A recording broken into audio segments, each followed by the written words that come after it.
Hello and welcome to Tiny Desk Knitting with Emma. Today is another installment of the exploration of DK socks. I think I'm gonna have to put all these videos in a playlist because they kind of all follow each other, but they're not in order as episodes because I do other things and make other episodes kind of in the middle of the sock journey. But I always end those videos by saying like, this is what I really want to do next and I want to see what happens. And so I always feel like I need to share those things on my channel, and I can't wait too long because I make so many, like I don't keep these, I send them to friends, and it's almost Christmas, so I'm about to send both of these pairs off to friends far away, so I have to send them soon because I'm definitely recording this before I post it because it's November, is it the 18th? Yeah, November 18th.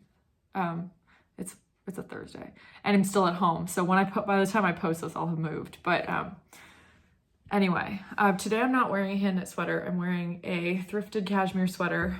It's like a Land's End sweater. I love this sweater. I got this in Toronto at a thrift store when I was in first year undergrad. So I had just turned 19. It was the first weekend in December, I think. And it was like a Saturday morning and I had like no money to spend when I was in first year undergrad because I'd never had a job that I'd saved money from in high school. And I wasn't working, so the first year undergrad. So until the following year, I didn't have really very much spending money, except a little bit that my parents gave me for like, food and stuff. But it had been my birthday, so I got some money and I wanted to go get myself something. And there was this vintage store in Kensington Market in Toronto that had vintage cashmere. And it was like all of these sweaters were 100% cashmere and they were all like $40, which is pretty good for a 100% cashmere sweater. And they had like so many colors and styles and everything. And this is the one that I chose. I had subsequently went back like every year and got myself a new one. I just gave one of them to one of my really good friends because I was packing up all my stuff and trying to like offload things I didn't think I needed. And I have so many hand knit sweaters that I wear that I feel like I should just give away things like this. And it was a turtleneck. It was like a green turtleneck. It's like a grass green turtleneck cashmere sweater that I didn't feel like I was gonna wear enough, so I gave it to my friend Erin because it seemed like her style. She was very excited about it. I have a royal blue one. I have a purple one. This one is my first one though, when I got it. I was so happy and I wore it all the time that December. And so all the people at my church choir called it my study sweater because I was wearing it during final season. And then I just started wearing it as like my comfort sweater anytime I had to study for an exam or like write a big paper. And it's a little big and it's very like cozy. I've had it dry cleaned a bunch because my dining hall in undergrad used to have I had like a toast station and I had this big thing of Nutella. And when Nutella's cold, it's really hard to spread, but when it's warm, it like flings everywhere.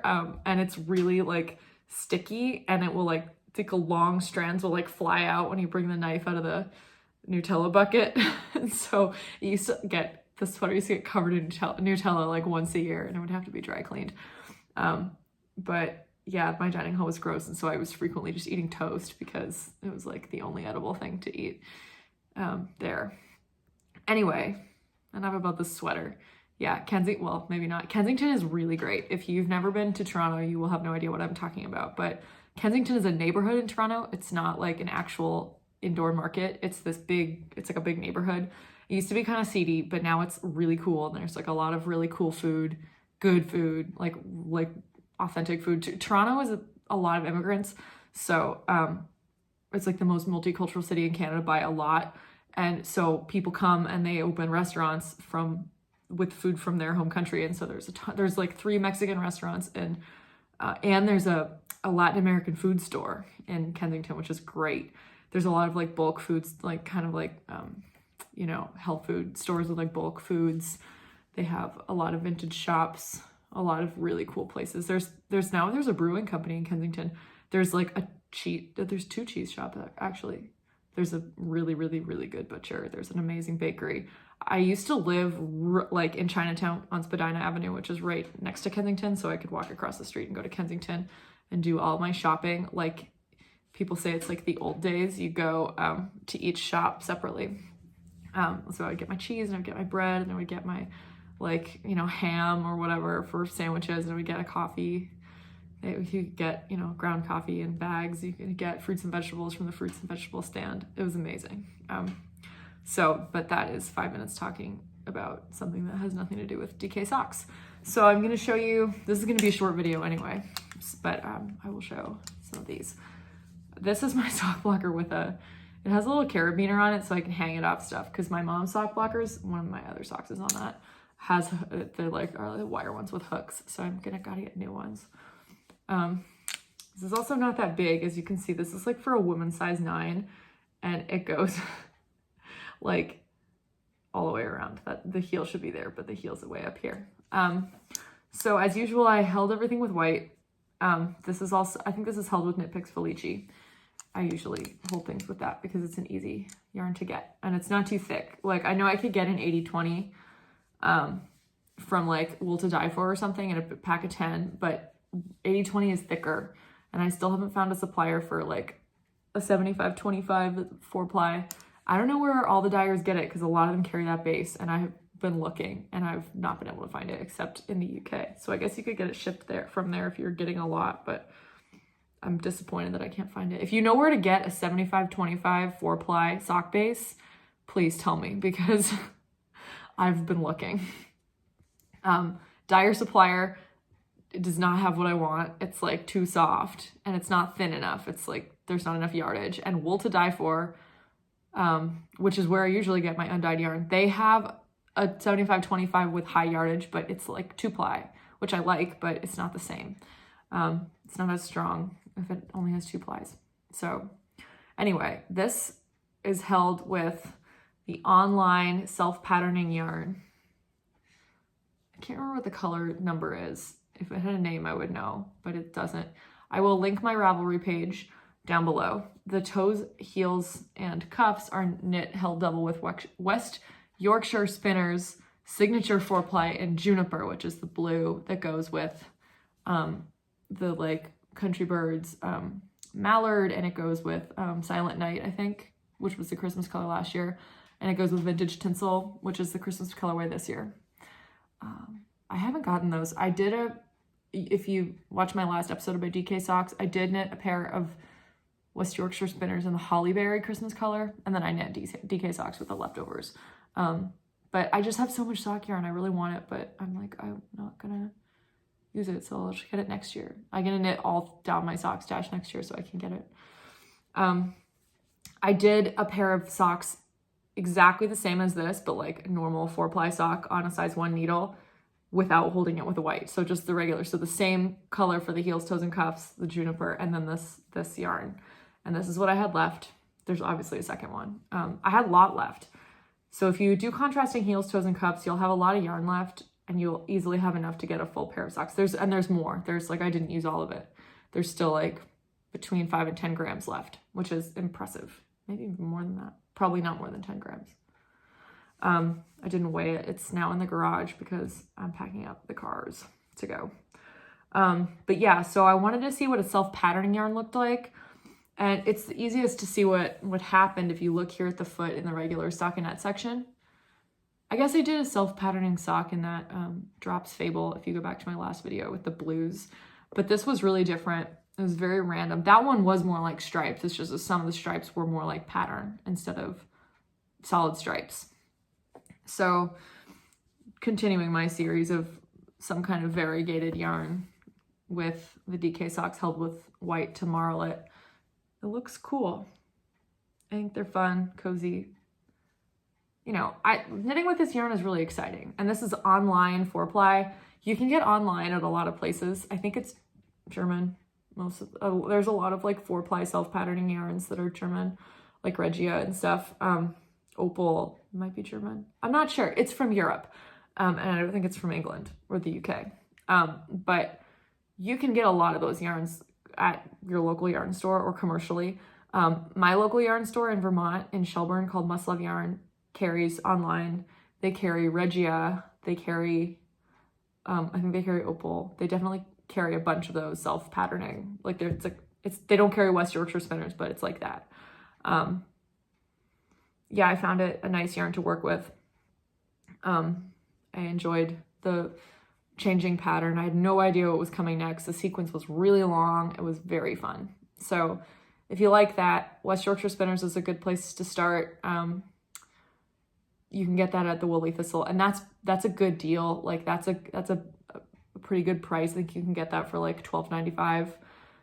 Whereas some of these are like $15 to $20 for 100 grams. You get a lot because you can get 2 pairs of DK socks, or like me, you can get a whole pair of socks if you use contrasting heels, toes, and cuffs, and then get a whole nother DK sock pair if you do the same thing and hold it with white. So I find that to be very, lucrative. I mean, it's not lucrative, that's the wrong word. It's great. It's a good deal. You get a lot of bang for your buck. That's the phrase I was looking for. So I like this. I think it's fun. I'm just like holding it so you can see it. Then I wanted to do, I'm gonna hold up the ball so you can see what it looks like. Sorry, I'm talking too fast. I have this yarn. Here it is. It's kind of teal and dark purple and kind of cranberry and pink. I actually thought it looked like kind of vintagey Christmas, and I thought it would look extra like that if I held it with white. So this is Madeline Tosh. I think it's Twist Light. It doesn't have a ball band, and I will explain why. In my first year of grad school, when Monica and I were knitting mittens all the time, her parents live really close to Webb's. Like Webb's is the humongous yarn store in Northampton, Massachusetts. And so they had this like Madeline Tosh grab bag deal where you could get like 5 skeins for like $100 or something. It was a good deal because Madeline Tosh is usually like, now it's even more expensive, but it used to be like $28 for a skein of Tosh Merino Light. And we were really enjoying knitting with those single ply, hand dyed, like beautiful yarns for our mittens. And so we decided to get a grab bag and then split it, because if you knit a pair of mittens, 50 grams is way more than enough for either your background color or your foreground color. So we were like, well, let's get this. It'll be fun. We'll each get 50 grams of each of these colors. So we got the 5 pack of Tosh Merino Light, and it's often like discontinued colors or like colors that aren't like exactly the dye lot that they're supposed to be. And I think they all came without labels. I might be wrong because we might have just completely forgotten and took the labels off, but they came and we wound them up and we halved them, and we didn't keep any of the labels. So they might have been labelless. They were gorgeous. There was like a cardinal red. There was this like kind of grayish green. There was a bright blue. I can't remember the other ones. They were nice. They were really pretty. So then we got a 2-pack of Tosh, I guess it was Twist Light. And so this was one of those. The other one was a purple. I don't know if Monica used hers in anything. She made more mittens with those than I did. I think I made a pair with the red that were so pretty. Those were really nice.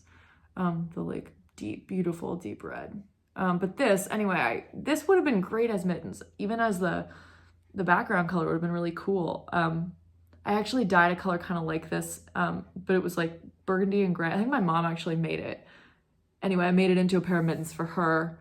They were the Lotus mittens. I'll link them below so you can see them. And I used this as like the background color, or the dyed yarn as the background color, which was super cool. But it would have been cool against white or like gray or something as like this variegated changing foreground color. But regardless, I don't really knit mittens anymore. I knit occasionally, like on request, sometimes I do. But this is the sock. The second one's almost done, but I figured I would just put this one on a blocker. It's not washed or blocked, and these are still on it because I haven't finished. The second one's right here. And I get, one of these every 10 rounds so that you're making the socks the same length, and then you put them on the second sock when you're knitting the second one, so you know when you're done. So this is what it looks like. I'm gonna hold it up close here. This is what it looks like in Knit Up. This is the stockinette section, and I love it. It's so, it isn't like necessarily exactly Christmassy, but it's kind of like vintage Christmassy.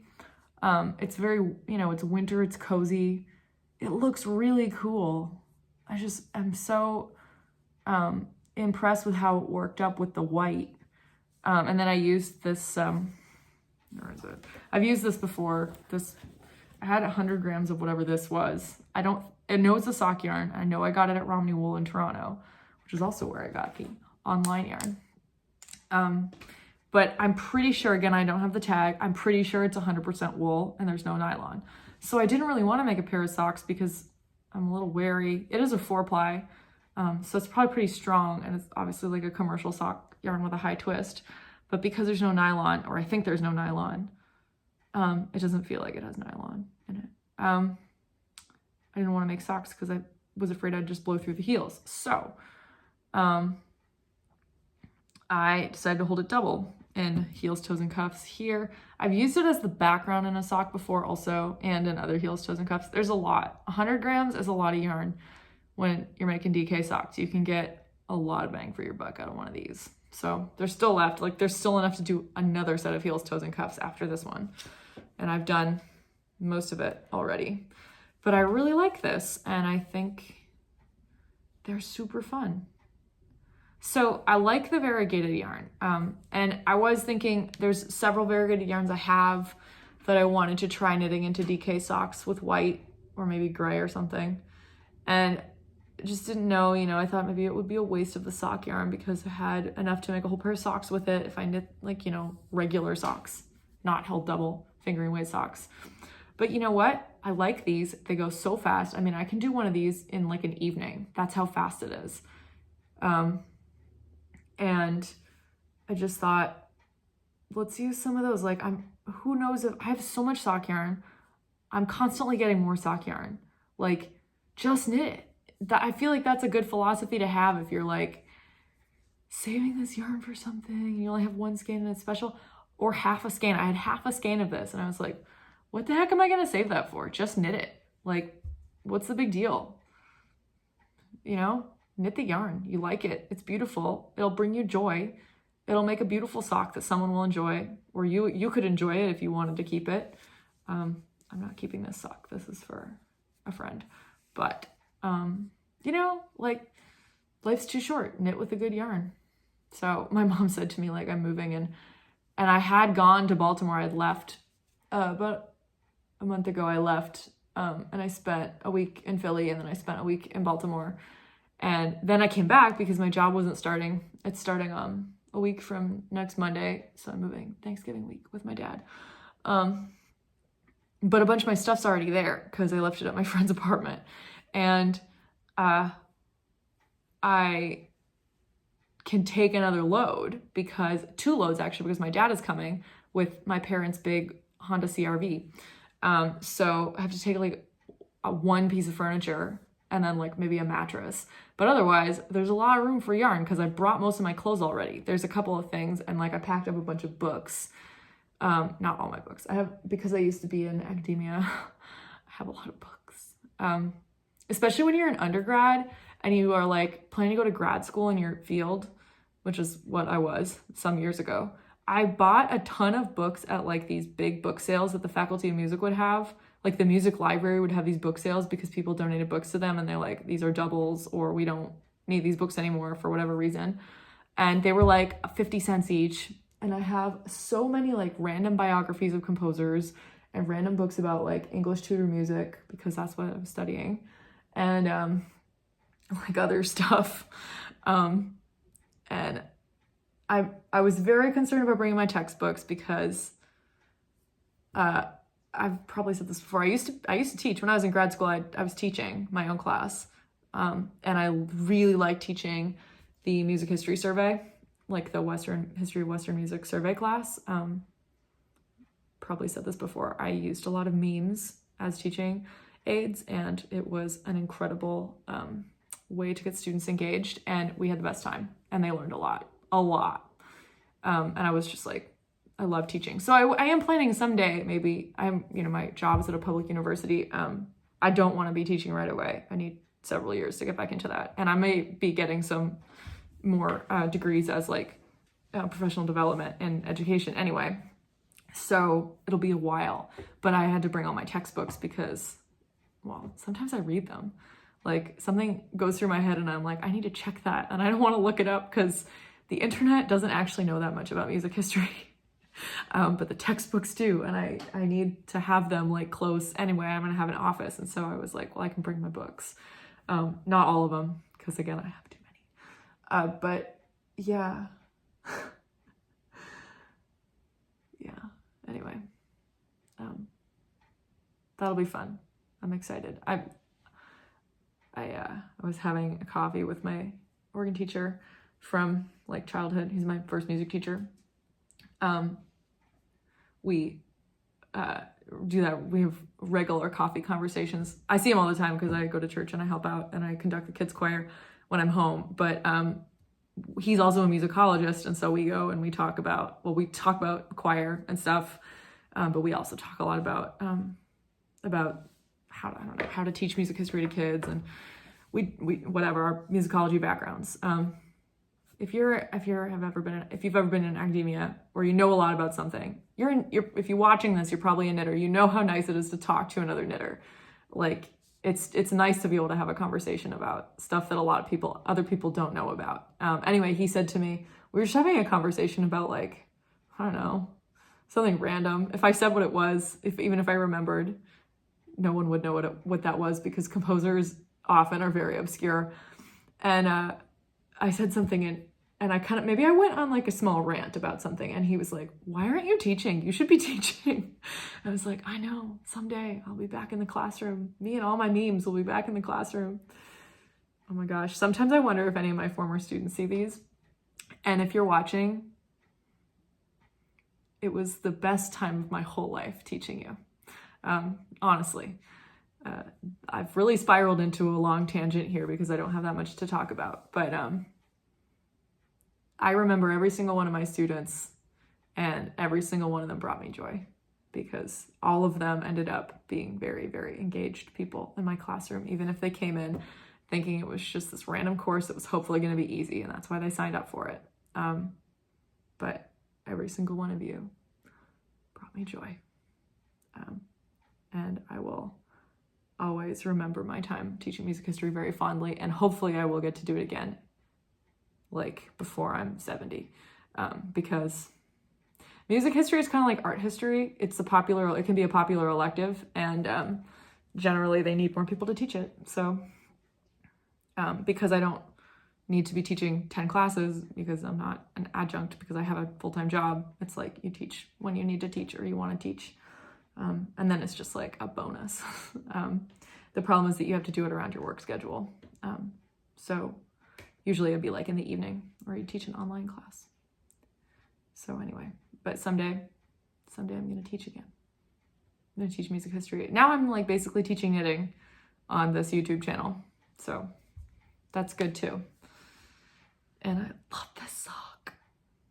I love it. Hobbs probably getting impatient. Hobbs, I would like to take Hobbs on a walk, but now it's raining. So he doesn't like to walk in the rain. I also don't like to walk in the rain. So we'll have to see about that. I'm trying to think, because I always end my DK Socks videos being like, and next time I'll show you like what I've done with X, Y, and Z, but I don't have any yarn because it's all in the garage waiting to get packed into cars in vacuum seal bags. So next, I'm going to do some more self-striping. Again, I think I showed you last time the like Christmassy socks I was working on that I was doing striped. Like I was striping them myself, which was really fun. Ended up being great. And I was finishing up my sea glass tee, which is a couple episodes back. And when I finished it up, I was like, great, now I can finally put all these small, tiny balls of yarn away. And so at that point, I separated them into sock appropriate yarns and like singles and Shetland, which is a separate, Shetland ones goes in another separate place.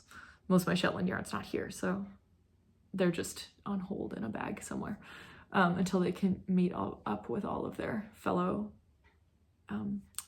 Those are called, Shetlanders call them Peary Clues, little tiny balls of yarn.